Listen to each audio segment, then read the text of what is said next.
समझना मैं तेन कुछ भी नहीं समझदा चपेड़ा मारनी है तेरे मैं परे हो जाना Section 1. Hello. Hello. I wanted to inquire about hiring a room in the village hall for the evening of September the 1st. Let me just see. Yes, we have both rooms available that evening. There is our main hall that has got seating for 200 people, or there is the Charlton room. The Charlton room, Charlton, that is got seating for up to 100. Well, we are organizing a dinner to raise money for our charity, and we are hoping for at least 150 people. So I think we'll go for the main hall. How much would that cost? Let's see. You wanted it for the evening of September 1st. Yes, that's a Saturday. So from 6 p.m. to midnight, that would be about 115. That is the weekend price. It's pound 75 on weekdays. That's all right. And I have to tell you, and there is also a deposit of pound 250, which is returnable, of course, as long as there is no damage. But we do insist that, and this is paid in cash, we don't take cards for that. You can pay the actual rent of the room, however, as you like, though. Cash, credit card, check. Oh well, I suppose, and that's okay. So does the charge include? Does the charge include tables and chairs and so on? Oh yes. And what about parking? Yeah, that's all included.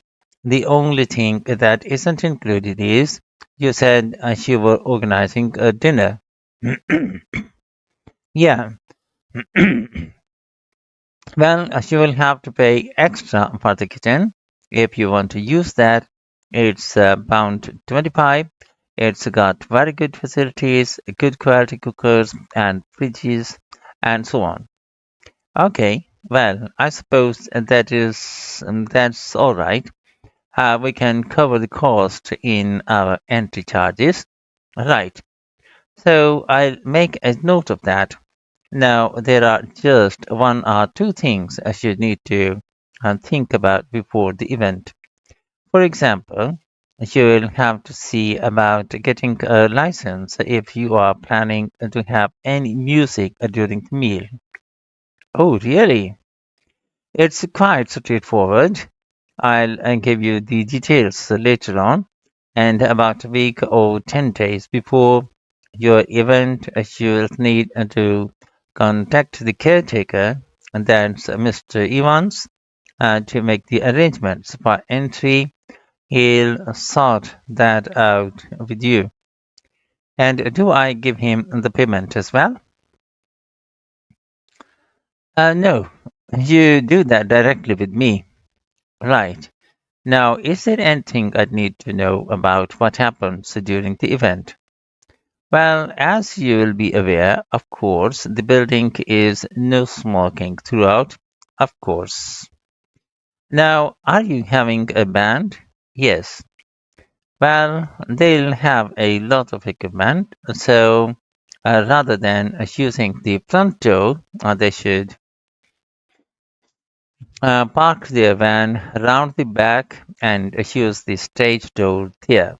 You can open that from inside and don't forget to lock it at the end. Okay, and talking of bands, I'm sure I don't need to tell you this, but you must make sure that no one fiddles about with the black box by the fire door. That's a system that cuts in when the volume reaches a certain level. It's a legal requirement. Sure. Anyway, we want people to be able to talk to one another, so we don't want anything too loud. Oh, that reminds me, we'll be having speeches. Are there any microphones available? Yeah, just let the caretaker know. He'll get those for you. Right now, when the event is over, we do ask that the premises are left in good condition. So there is a locked cupboard, and she will be informed of the code you need to open that. It's got all the cleaning equipment, brushes and detergent and so on. Right. So what do we need to do after everyone's gone? Sweep the floors, I suppose? Well, actually, and they have to be washed, not just swept. Then she will be provided with black plastic bags, so all the rubbish must be collected up and left outside the door. Of course, we'll make sure everything's left tidy. Oh, and I forgot to ask, I presume we can have decorations in the room. Yes, but you must take them down afterwards. Sure. And the chairs and tables should be stacked up neatly at the back of the room. I'll make sure I've got a few people to help me. Section 2. Welcome to the Fiji Working Heritage Farm. This open air museum gives you the experience of agriculture and rural life in the English countryside at the end of the 19th century. So you will see a typical farm of that period, and and like me, all the staff are dressed in clothes of that time. I must give you some advice and safety tips before we go any further. As it's a working farm, please don't frighten or injure the animals. We have a lot there, and many of them are breeds that are now quite rare. And do stay at a safe distance from the tools. Some of them have sharp points, which can be pretty dangerous, so please don't touch them. We don't want any accidents, do we? The ground is very uneven, and you might slip if you are wearing sandals, or I'm glad to see you are all wearing shoes. We always advise people to do that. Now, children of all ages are very welcome here, and usually even very young children love the ducks and lambs. So do bring them along next time you come. I don't think any of you have brought dogs with you, but in case you have, I'm afraid they'll have to stay in the car park unless they are guide dogs. I'm sure you'll understand that they could cause a lot of problems on a farm. Now, let me give you some idea of the layout of the farm. The building where you bought your tickets is the new barn immediately to your right, and you are now at the beginning of the main path of the farmland. And of course, the car park is on your left. The scarecrow, as you can see in the car park in the corner beside the main path, is a traditional figure for keeping the birds away from crops. But our scarecrow is a permanent structure. It's taller than a human being, so you can see it from quite a distance. If you look ahead of you, you will see a maze. It's opposite the new barn, opposite the side path that branches off the right just over there. The maze is made out of hedges, which are too tall for young children to see over them. but it's quite small, so you can't get lost in it. Now, can we see the bridge crossing the fish pool further? Now, can you see the bridge crossing the fish pool further up the main path? If you want to go to the cafe, go towards the bridge and turn right just before it. Walk along the side path and the cafe is on the first bend as you come to. The building was the building was originally the schoolhouse and it's well over 100 years old. As you may know, we run skills workshops here where you can learn traditional crafts like woodwork and basket making. You can see examples of the work and talk to someone about the course in the Black Barn. If you take the side path to the right here, just by the new barn, you will come to the Black Barn just where the path first bends.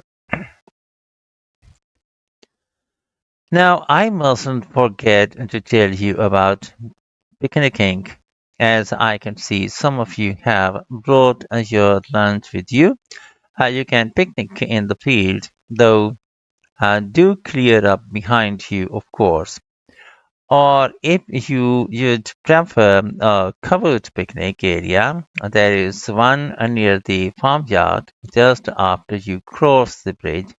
There is a covered picnic spot on the right. And the last thing to mention is a Philly house itself. From here, you can cross the bridge, then walk along the footpath to the field to the left of the farmyard that goes into the house, and it will give you a lovely view of it. It is certainly worth a few photographs, but as it's a private home, I'm afraid you can't go inside. Right. Well, if you are all ready, I will set off on our tour of the farm. Section 3. Okay, Greg. So I finally managed to read the articles you mentioned, the one about this study on gender in physics. About the study of college students done by Akira Mayak and his team. Yeah, I was interested that the researchers were actually a mix of psychologists and um, physicists. That's an unusual combination. Yeah, I got a little confused at first about which students the study was based on.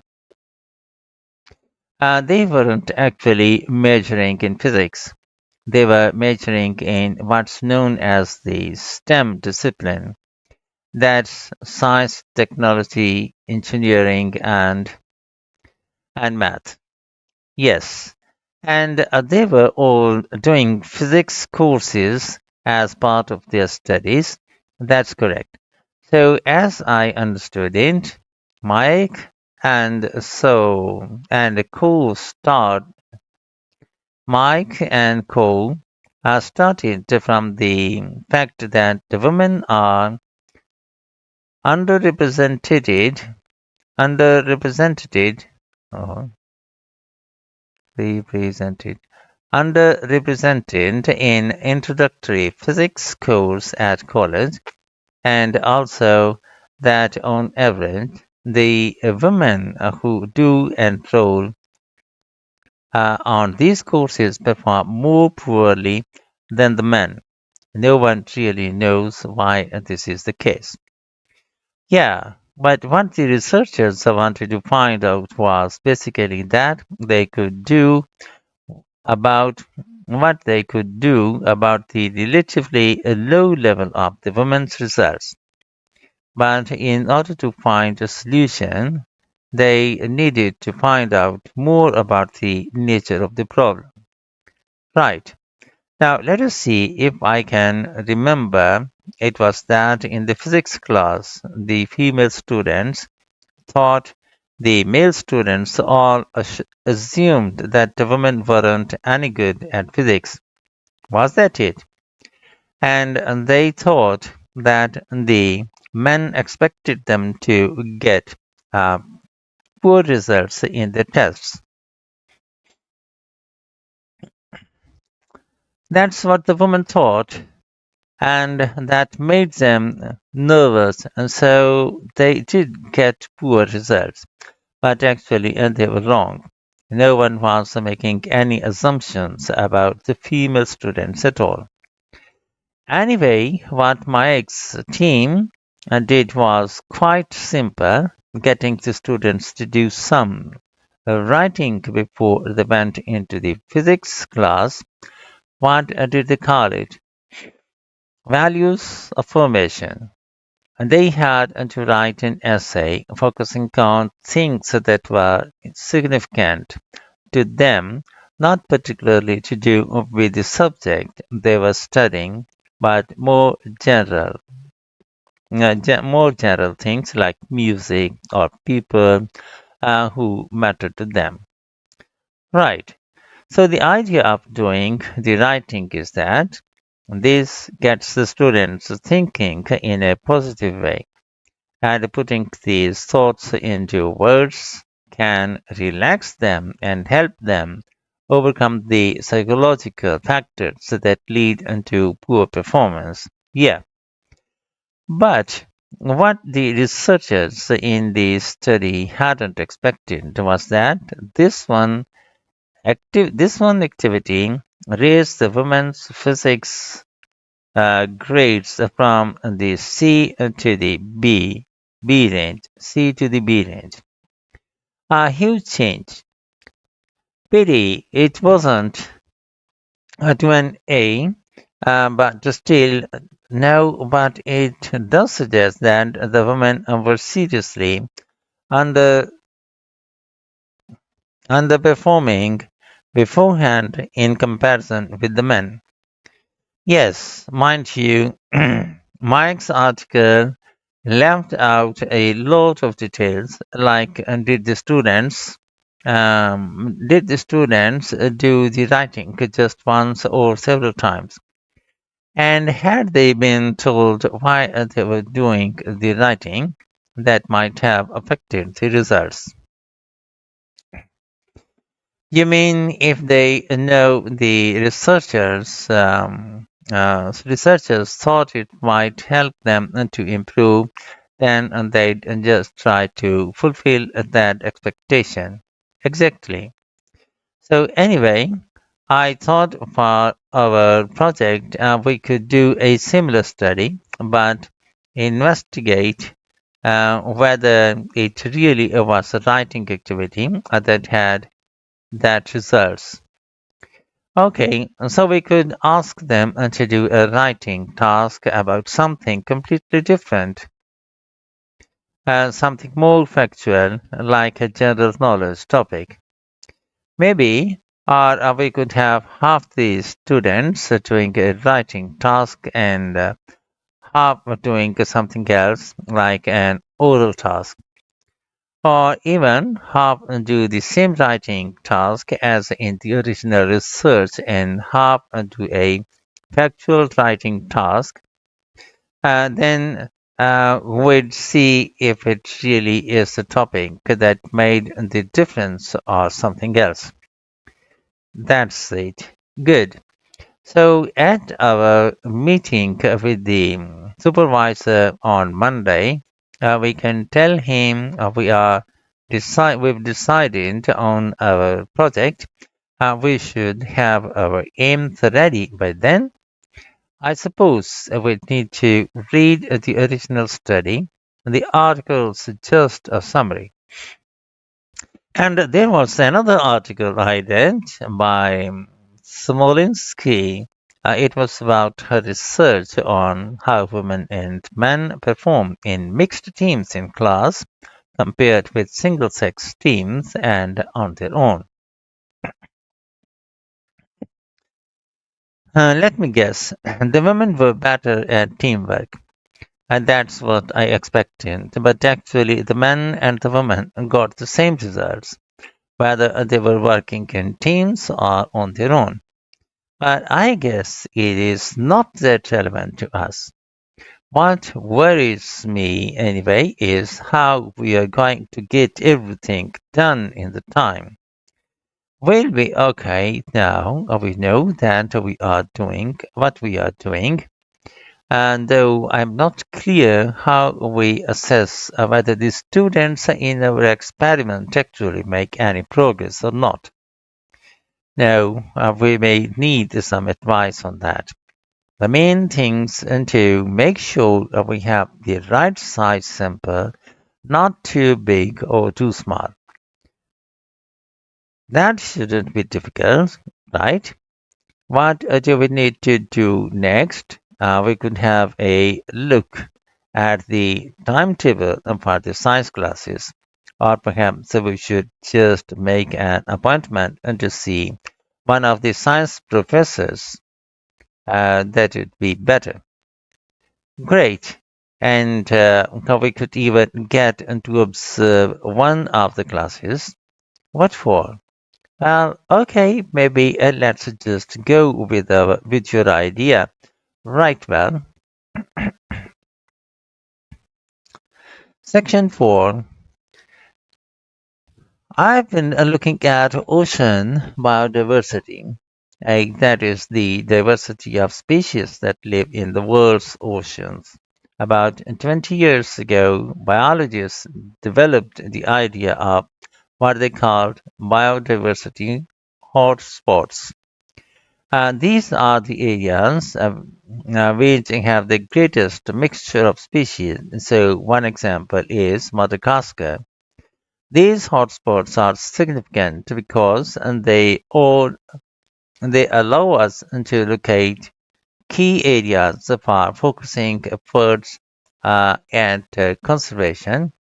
Biologists can identify hotspots on land fairly easily, but until recently, very little was known about species distribution and diversity in the oceans, and no one even knew if hotspots existed there.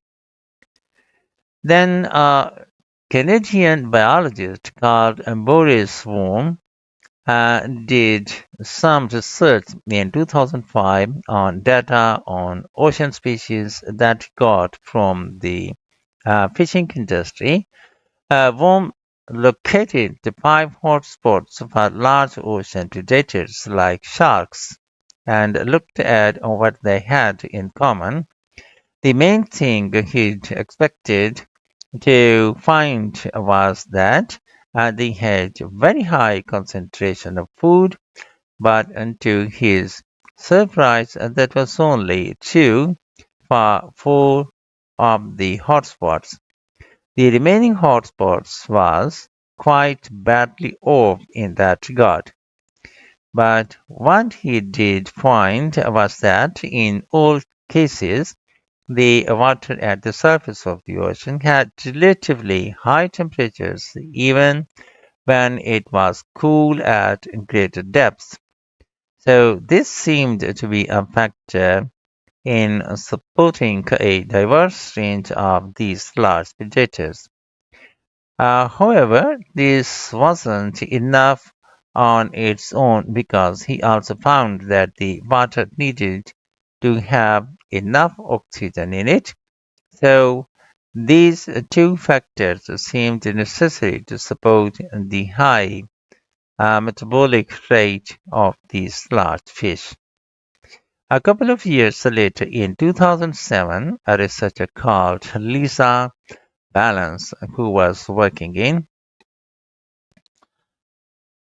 California, was also started looking for ocean hotspots, but not for fish. What she was interested in was marine mammals, things like seals, and she found three places in the oceans which were hotspots And what these had in common was that these hotspots were all located at boundaries between ocean currents. And this seems to be the sort of place that has lots of plankton that some of these species feed on. So now people who want to protect the species that are endangered need to get as much information as possible. For example, there is an international project called the Census of Marine Life. They've been surveying oceans all over the world, including the Arctic. One thing they found there which stunned other researchers was that there were large numbers of species which live below the ice, sometimes under a layer up to 20 meters thick. Some of these species had never been seen before. They've even found species of octopus living in these conditions, and other scientists working on the same project had researching very projects, but researching very different habitats on the ocean floor have found large numbers of species congregating around volcanoes, attracted by them by the warmth and nutrients there. However, biologists still don't know how serious this threat to their survival is for each individual species. So, a body called the Global Marine Species Assessment is now creating a list of endangered species on land.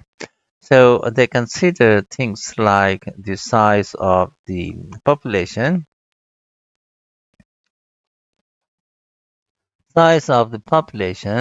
how many members of one species there are in a particular place, and then they look at their distribution in geographical terms.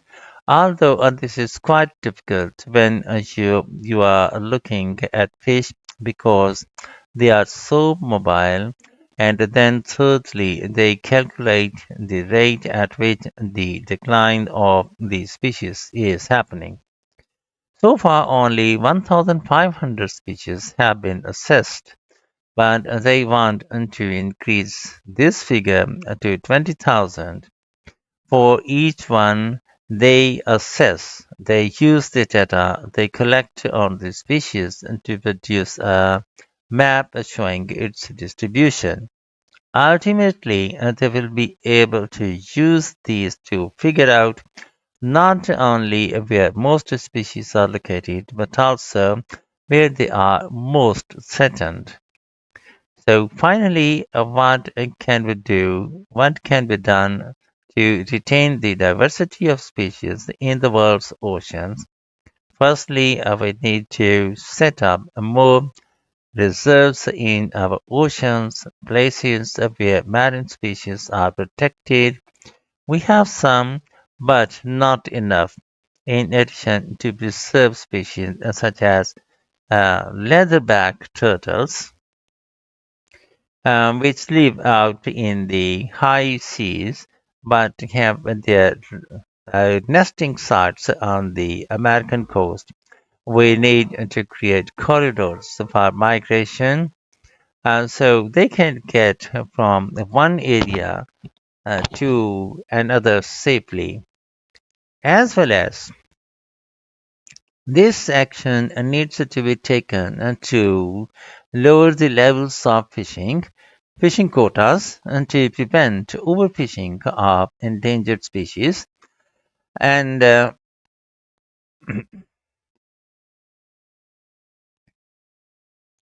and finally, there is the problem of bycatch. This refers to the catching of unwanted fish by fishing boats. They are returned into the sea, but they are often dead or dying. If these commercial fishing boats used equipment which was more selective, and so that only the fish wanted for consumption were caught, this problem could be overcome.